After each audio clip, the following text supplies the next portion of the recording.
transformasi bangsa. Inti daripada strategi ini tentunya adalah meningkatkan kemakmuran bangsa Indonesia dan terutama memperbaiki kualitas hidup manusia Indonesia, seluruh rakyat Indonesia. Salah satu proyek strategis kita intinya adalah memberi makan bergizi untuk seluruh anak-anak Indonesia, termasuk yang masih dalam kandungan ibunya. Dan selama sekolah sampai dari usia dini sampai dewasa. Ini akan mengatasi angka kematian ibu waktu lahir. Ini akan mengatasi kurang gizi anak, stunting. Ini akan menghilangkan kemiskinan ekstrim. Ini akan menyerap semua hasil panen para petani dan nelayan. Ini akan meningkatkan pertumbuhan ekonomi kita. Minimal sekitar 1,5 sampai 2%. Dengan demikian kita mengatasi masalah-masalah fundamental dalam memperbaiki kualitas hidup rakyat Indonesia menuju kepada menghilangkan kemiskinan dari bumi Indonesia. Di bidang kesehatan, kami akan membangun rumah sakit modern di setiap kabupaten dan kota dan puskesmas modern di setiap desa di seluruh Indonesia. Kami akan segera mempercepat mengatasi kekurangan dokter di Indonesia. Kita kekurangan sekitar 140.000 dokter dan itu akan kita segera atasi dengan cara kita akan menambah fakultas kedokteran di Indonesia. Dari yang sekarang 92, kita akan membangun 300 fakultas kedokteran. Kita juga akan mengirim 10.000 anak-anak pinter dari SMA, lulusan SMA kita akan beri beasiswa ke luar negeri untuk belajar kedokteran dan 10.000 lagi untuk belajar sains, teknologi, engineering dan matematik, kimia, biologi dan fisika. Itu kita rebut teknologi, kita rebut sains. Saudara-saudara sekalian, kita juga akan membangun 3 juta rumah untuk mereka yang belum punya rumah. 1 juta di pedesaan, 1 juta di pesisir, 1 juta di perkotaan. Saudara-saudara sekalian, kita yakin bahwa pendidikan strategis. Kita harus memperbaiki gaji guru, termasuk gaji honorer, meningkatkan kompetensi guru. Kita harus memberi pelatihan-pelatihan, penataran-penataran, dan juga seluruh penyelenggara negara, ASN, TNI, Polri, penyuluh-penyuluh pertanian di mana-mana harus kita perbaiki gajinya sehingga kualitas hidup mereka akan baik, sehingga mereka bisa memberi pelayanan kepada rakyat dengan sebaik-baiknya. Saudara-saudara sekalian, itu beberapa program unggulan kami dalam rangka strategi transformasi bangsa. Kita tidak hanya sekedar mau pembangunan, kita mau transformasi bangsa kita di atas landasan ekonomi yang sudah dibangun oleh Presiden Joko Widodo dan presiden-presiden sebelumnya. Saudara-saudara sekalian, demikian pemikiran kami. Kami yakin kami akan melaksanakan itu dan kami akan mencapai Indonesia Emas 2045. Terima kasih. Wassalamualaikum. Mulai dari 3 bagian. Kita punya kepribadian dalam kebudayaan dan itu mesti masuk di dalam jiwa insan Indonesia. Dan tentu saja kesehatan menjadi yang pertama. Preventif adalah sesuatu yang paling bagus. Kita olahraga, makan sehat, dan itu akan membantu dalam politik kesehatan kita akan jauh lebih baik. Dan tentu saja akses kesehatan yang diperlukan di setiap desa. Kenapa Ganjar Mahfud membuat 1 desa, 1 vaskes, 1 nakes? Karena kami ingin mereka mendapatkan yang terbaik. Dan kemudian ibu, anak, lansia, disabilitas, masyarakat adat akan mendapatkan peran yang sama di dalam layanan-layanan kesehatan, di mana di daerah-daerah terisolir mereka membutuhkan akses ini dengan sangat bagus. Kalau itu semua sudah baik Bapak Ibu, maka pendidikan dan kebudayaan mesti kita bangun bersama-sama.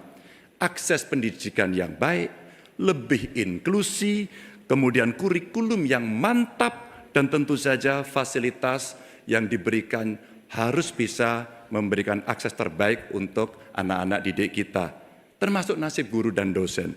Kalaulah kemudian ini bisa berjalan dengan baik, maka perempuan muda dari Jogja, Mbak Kalis namanya, menyampaikan, Pak Ganjar, perhatikan mereka yang selama ini terpinggirkan. Ada dua yang utama, kelompok perempuan, dan yang kedua adalah penyandang disabilitas. Tolong betul agar sekolah makin inklusi dan mereka tidak mendapatkan perlakuan yang diskriminatif. Setelah itulah kemudian baru mereka bekerja. Dan tentu saja keterampilan yang dia dapatkan melalui pendidikan yang baik, ini akan mendorong atau bisa merespon lapangan kerja yang sangat terbuka dan upah buruh yang baik. Sehingga kawan-kawan buruh kemarin bertemu dengan saya, tolong Pak, segera review Undang-Undang Cipta Kerja. Karena ini yang perlu mendapatkan keseimbangan dengan nasib kami. Dan tentu saja pembangunan ini harus berorientasi kepada SDM atau manusia. Budi pekerti yang baik, sopan, toleran, tidak atikang, atikung, atikuno, sehingga mereka menjadi manusia yang lengkap. Ini bisa berjalan dengan cepat kalau digitalisasi kita lakukan. Infrastruktur teknologi informasinya baik, kemudian tersebar, internetnya bisa cepat, dan mereka akan bisa mendapatkan media yang bagus untuk mengembangkan diri. Tentu saja Bapak Ibu, dalam politik kali ini itu mesti diberikan contoh. Demokrasinya harus lebih baik, demokratisasi berjalan baik, kemudian contoh atau teladan pemimpin yang juga baik dan tidak ada konflik kepentingan seperti Pak Mahfud contohkan, dia mundur agar ini membangun integritas yang baik. Dan tentu saja keresahan yang muncul baik dari Gusmus, Muhammadiyah, Romo Van Magnis, Gunawan Muhammad dan kampus-kampus mesti menjadi catatan kita bersama bahwa kita dalam konteks ber-Indonesia, berbudaya, semua dalam koridor yang baik. Dan tentu saja, kenapa ini mesti kita lakukan Bapak Ibu? Karena itulah suara-suara rakyat yang kami dengarkan oleh Ganjar Mahfud ketika kami tidur di rumah penduduk, ketika kami mendengarkan mereka, dan mereka membuka seluruh unek-uneknya. Itulah kenapa kami sampaikan, tuanku adalah rakyat, jabatan ini hanyalah mandat. Wassalamualaikum.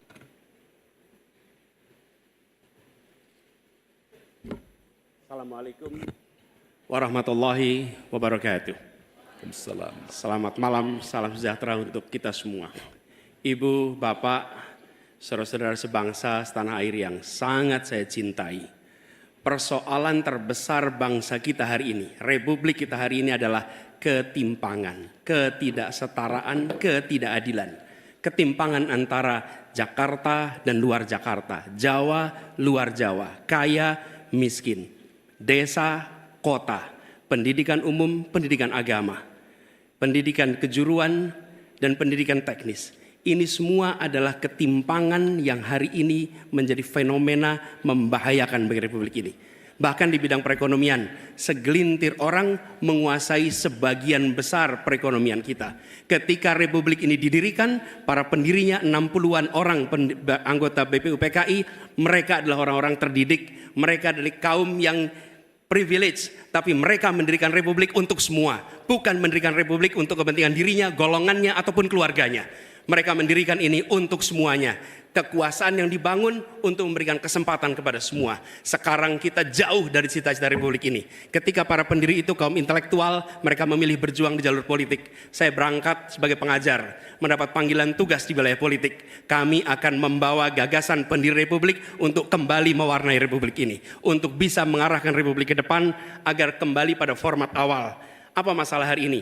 45 juta orang belum bekerja dengan layak. Bicara jaminan sosial, lebih dari 70 juta orang tidak punya jaminan sosial. Bicara pendidikan, jauh dari kota, terpencil, masa depan jadi suram. Kemampuan tinggi, kesempatan tidak ada. Sangat frustrasi melihatnya. Kesehatan mental, kekerasan seksual, lebih 15 juta orang jadi korban. Ini problem-problem yang tidak menjadi kepedulian segelintir elit. Ini adalah kepedulian rakyat kebanyakan. Karena itu dalam perjalanan kami 1 tahun, kami menemukan jutaan rakyat yang berbondong-bondong menginginkan perubahan. Mereka membuat poster rakyat, membuat posko rakyat, mendoakan dari tempat yang tidak kita lihat.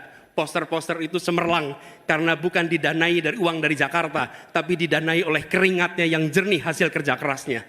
Ini adalah keinginan perubahan. Apa yang ingin kita capai? Satu, kita akan memastikan hidup sehat dan bila sakit ada pertolongan cepat. Tumbuh cerdas dengan biaya terjangkau. Keluarga sejahtera karena upahnya layak. Dan bila membutuhkan diberikan bansos sesuai kebutuhannya, bansos plus. Bukan memberikan bansos untuk kepentingan yang memberi, tapi untuk kepentingan yang diberi. Dan warga negara yang bangga dengan negaranya, karena dijaga budayanya dan etikanya dijaga tinggi. Kita menginginkan persatuan karena ditopang dengan rasa keadilan. Persatuan itu tidak mungkin terjadi dalam ketimpangan. Persatuan membutuhkan rasa keadilan. Karena itu misi kami tegas mewujudkan bangsa yang sehat, yang cerdas, yang sejahtera, berbudaya dan bersatu. Kita menyaksikan begitu banyak orang punya prinsip sopo wani rekoso bakal nggayuh mulyo. Siapapun yang bersungguh-sungguh dalam usahanya pasti meraih kemuliaan. Tapi bila kesempatannya ada, bila kesempatannya tidak ada, menghasilkan frustrasi. Dan kami ketika menjalankan amanat, maka kami akan memegang prinsip ngadek sacekna, nilas saplasna. Konsistensi ucapan dan perbuatan, menjunjung kejujuran dan kearifan. Ini komitmen kami. Fokus pada pembangunan manusia Indonesia, menghadirkan kesetaraan, menghadirkan keadilan. Dengan seperti itu kita ada persatuan. Perubahan saatnya kita kerjakan. Katong bergerak untuk perubahan, untuk seluruh rakyat Indonesia dimanapun berada. Terima kasih. Assalamualaikum warahmatullahi wabarakatuh.